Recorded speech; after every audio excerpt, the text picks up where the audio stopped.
সাথে উপস্থিত। সেই ধারাবাহিকতায় জাতীয় নাগরিক পার্টির সাথে আজকের এই আলোচনা। আজকের এই আলোচনায় আমরা প্রথমেই ডক্টর মোহাম্মদ ইউনূসের প্রতি সমর্থন জানিয়েছি এবং ওনাকে আমরা অনুরোধ করেছি, আহ্বান জানিয়েছি যে গণঅভ্যুত্থানের যেই প্রতিশ্রুতি রক্ষায় উনি দায়িত্ব গ্রহণ করেছিলেন সেই দায়িত্ব সম্পন্ন করেই যাতে উনি সিদ্ধান্ত নেন যে কোনো বিষয়ে।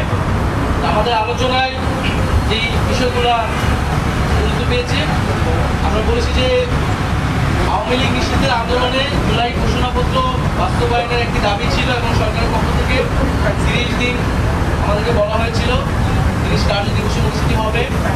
নির্ধারিত সময়ের মধ্যে যাতে জুলাই ঘোষণাপত্র জারি করা হয়, প্রদান করা হয়, সেই বিষয়ে আমরা আহ্বান জানিয়েছি এবং সরকারের পক্ষ থেকে, ডক্টর ইউনূসের পক্ষ থেকে আমাদেরকে আশ্বস্ত করা হয়েছে।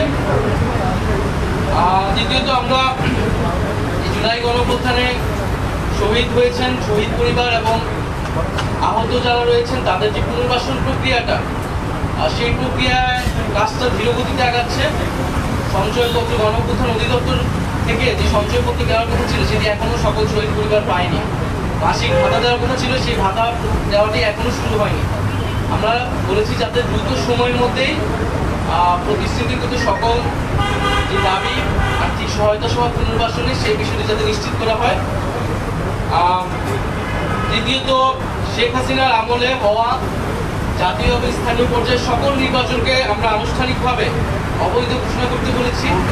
কারণ সেই সময়টা শেখ হাসিনা একটি ফ্যাসিবাদী শাসন ব্যবস্থায় ইলেকশন করেছিল এবং মানুষের ভোটাধিকার হরণ করেছিল।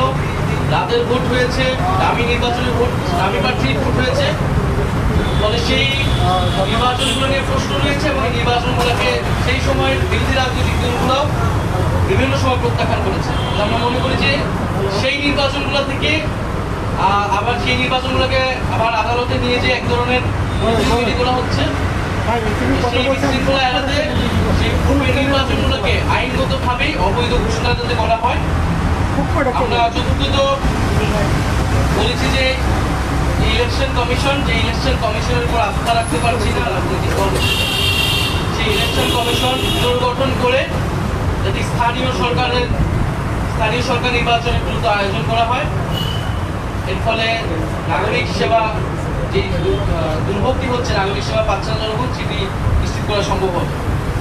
আর সর্বশেষ আমরা বলেছি যে বিচার, জুলাই গণহত্যার বিচার এবং সংস্কার প্রক্রিয়া চলমান, সংস্কারের যে জুলাই সনদ ঘোষণা হওয়ার কথা এবং যে আমরা নির্বাচনের কথা বলছি, পরিষদ এবং আইনসভা নির্বাচন, এই তিনটি সমন্বিত একটি পরিকল্পনা, সুনির্দিষ্ট পরিকল্পনা বা রোডম্যাপ যাতে একত্রে সরকার ঘোষণা করে এবং আমাদের যে গণঅভ্যুত্থানের প্রতিশ্রুতি ছিল সংস্কার, বিচার, সেটি এর মধ্যে দিয়ে আসলে বাস্তবায়ন করা সম্ভব।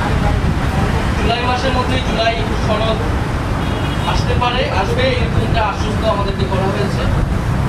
আমরা বলেছি যে বিচারটা কবে শেষ হবে, কোন প্রক্রিয়া আগাবে এবং নির্বাচন যেটা জানুয়ারি থেকে ডিসেম্বর থেকে জুনের মধ্যে হওয়ার কথা, সেটারও একটা সুনির্দিষ্ট পরিকল্পনা যাতে সরকার ওটা থেকে 5টি বিষয়ে আমাদের আলোচনা হয়েছে।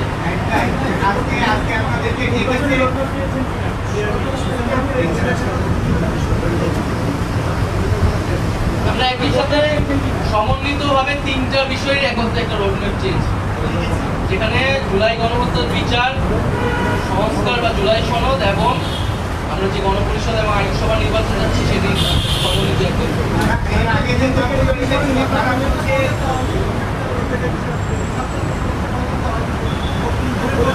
আমরা স্পষ্টভাবে বলছি যে ছাত্র উপদেষ্টা যারা রয়েছেন তারা গণঅভ্যুত্থানের প্রতিনিধি আকারে সেই প্রেক্ষিতে সরকারে গিয়েছিলেন, সরকারকে বৈধতা দিয়েছে। ফলে তাদের সাথে কোনো রাজনৈতিক দলে বা এনসিপির সম্পর্ক নাই, সেটা আমরা আজকে সকালের বক্তব্যে আমাদের পরিষ্কার করেছি। বরং গণঅভ্যুত্থানের প্রতিনিধি আকারে তারা গিয়েছে, গণঅভ্যুত্থানের আকাঙ্ক্ষা বাস্তবায়নে কাজ করছে, আরও সকল উপদেষ্টারা একত্রে, সেখানে তাদেরকে ভোগ করা, তাদেরকে অপমান করা, সে বিষয়ে আমরা নিন্দা জানিয়েছি। আমাদের সাথে তাদেরকে জড়িয়ে ট্যাগ দিয়ে তাদেরকে পদত্যাগ করতে বলাটা রাজনৈতিক উদ্দেশ্যমূলক।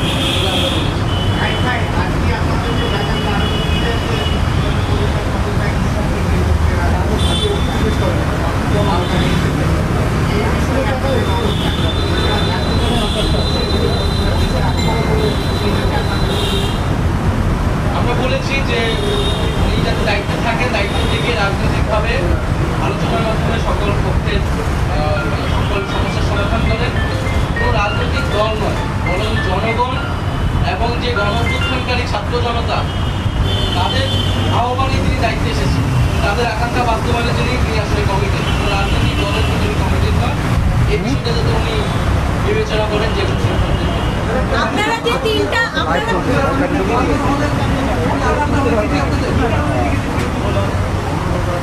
বর্তমান যে পরিস্থিতি, সেই পরিস্থিতি নিয়ে আলোচনা যে উনি কাজ করতে পারছেন না বা সেই বিষয়ে উনি দায়িত্ব ছেড়ে দেবেন কিনা, এই বিষয়ে ওনার চিন্তা ভাবনা রয়েছে। এটা তো অলরেডি মিডিয়া এবং সোশ্যাল মিডিয়ায় এসেছে, সেই প্রেক্ষিতেই আজকের এই বৈঠক। আপনারা যে তিনটা রোডম্যাপ চেয়েছেন সেটার প্রেক্ষিতে প্রধান উপদেষ্টা কি বলেছেন?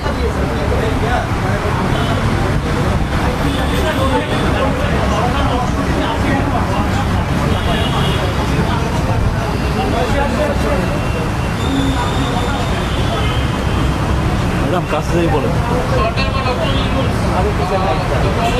হতাশা ব্যক্ত করছেন, কারণ হচ্ছে যেই প্রতিশ্রুতি নিয়ে উনি দায়িত্বে এসেছেন এবং সে সময় আমরা যখন আন্দোলনের প্রতিনিধি ছিলাম, আমরা ওনাকে আহ্বান করেছিলাম গণ-অভ্যুত্থান পরবর্তীতে একটা নতুন বাংলাদেশ গঠনের জন্য। এবং শুধু ডক্টর মোহাম্মদ ইউনূস বা এই সরকার নয়, সেই সময় যারা আমরা আন্দোলন করেছিলাম, বিভিন্ন ফ্যাসিবাদ বিরোধী রাজনৈতিক দলের নেতৃত্ব সকলেই কিন্তু সেই প্রতিশ্রুতি জনগণের কাছে ব্যক্ত করেছে যে একটি নতুন বাংলাদেশ এবং সেই সংস্কারের মধ্যে দিয়েই নতুন বাংলাদেশ পাওয়া সম্ভব।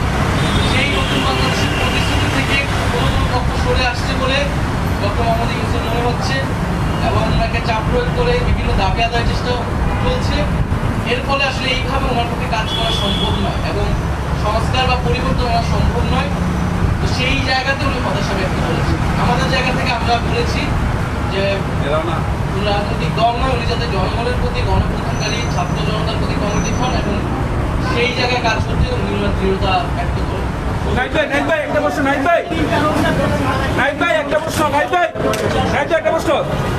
গতকালকার সালাউদ্দিন আহমেদ বলছেন যে বিকল্প খুঁজে নেবে।